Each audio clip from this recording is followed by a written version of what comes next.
furnished her 100-year-old wood frame house for 2 decades, she had an eye for cast-off treasures. Along the back of the building, the trash cans were discreetly tucked behind a length of wooden fencing, and Pamela had carried home various chairs, tables, lamps, and even a large potted plant. Today, however, there was nothing worth pausing over. Arborville's commercial district was a pleasant jumble of narrow storefronts, some with awnings, some without, shops, Hyler's luncheonette, a hair salon, 3 banks, a liquor store, a Chinese takeout, and, when in Rome, pizza. It was anchored at one end by the co-op grocery, whose wooden floors and crowded aisles evoked an earlier era.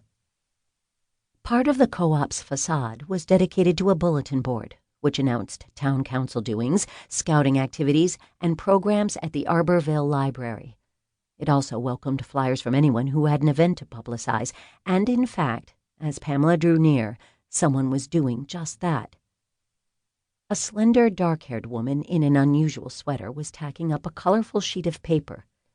Over her shoulder, Pamela read the heading, Wendelstaff College Winter Lecture Series. Then the woman turned, and Pamela recognized her with a pang. It had been 5 years since that sad, sad time, and seeing Amy Morgan's beautiful face, puckered in sympathy even now, awakened memories Pamela would have preferred remained asleep. "Pamela Paterson!" Amy Morgan exclaimed, reaching out to offer a hug despite the sheaf of flyers in one hand and the box of tacks in the other. She gazed at Pamela intently. "It really is you, isn't it?" Pamela nodded. Amy went on. "I had an odd experience this morning. I thought I recognized someone else from the past, but when I spoke with her, she acted like I was hallucinating and practically ran away. Well, I'm really me," Pamela said, "and it's great to see you." Amy had seemed too young for the demands of her job back then, and she scarcely looked older now, though her face seemed shadowed by some care that even the smile she offered didn't banish. "You stayed in Arborville," Pamela shrugged.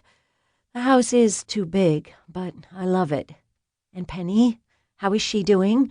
"Fine. In college now, up in Massachusetts." 5 years earlier, Pamela's architect husband had been killed in an accident on a construction site. Amy Morgan had been one of his colleagues, a fellow partner in the architecture and design firm of Patterson, Morgan, Stout, and Crenshaw. Amy had taken time from her demanding schedule to help Pamela with everything from funeral arrangements to legal issues after Michael Patterson's death, as well as offering a shoulder to cry on day or night. Pamela had kept the Arborville house she and her husband had lovingly restored, enjoying the soothing rhythms of the tiny town and wanting her daughter to feel that in most respects her life was still the same, even though her father was gone. "And you?"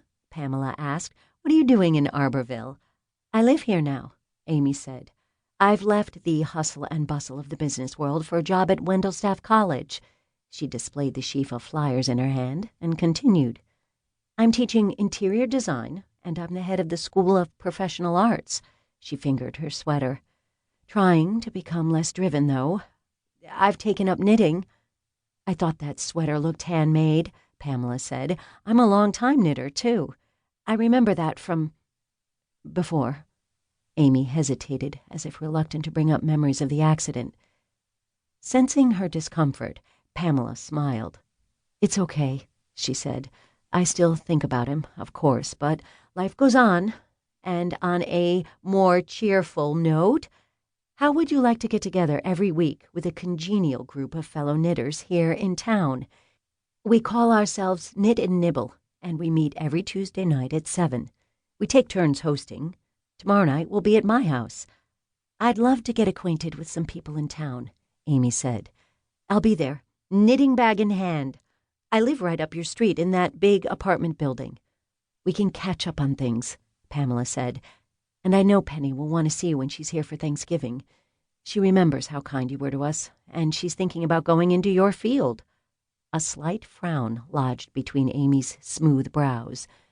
I wouldn't mind being a college student again," she said.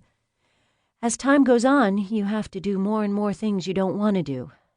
I thought leaving the business world for academia would make me less stressed, but the opposite has turned out to be true."